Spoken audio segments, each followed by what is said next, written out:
Hey Dan, sorry to do this to you again, but half your testimonial got cut off on you, and we just want to make sure we're touching base on a couple things.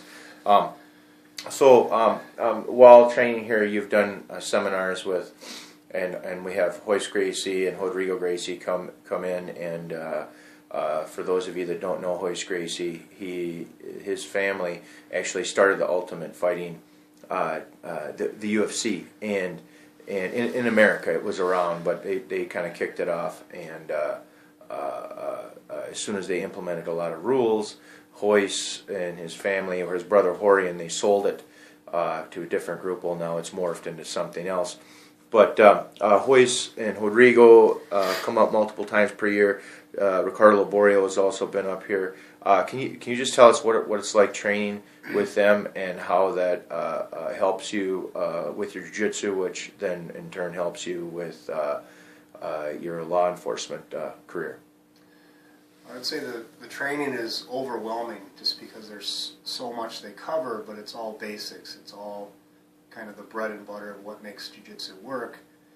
And that's important because when you're in law enforcement, when you're trying to control someone, you're not trying to hurt them, you're trying to control them, to arrest them.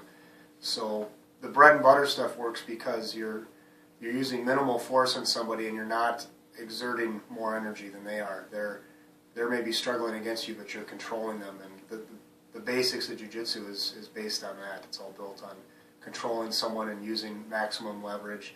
When they push you, you pull them. When they pull you, you push them kind of mentality. So a smaller person can always control a bigger person. Right. Would you recommend anybody going to the seminars?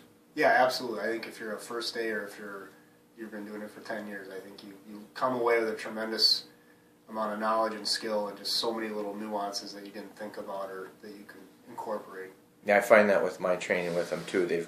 I learn new stuff from them each time, and been training a long time, and it frustrates me sometimes. I'll show you a little trick, and it's like, dang, I wish I could have figured that out on my own.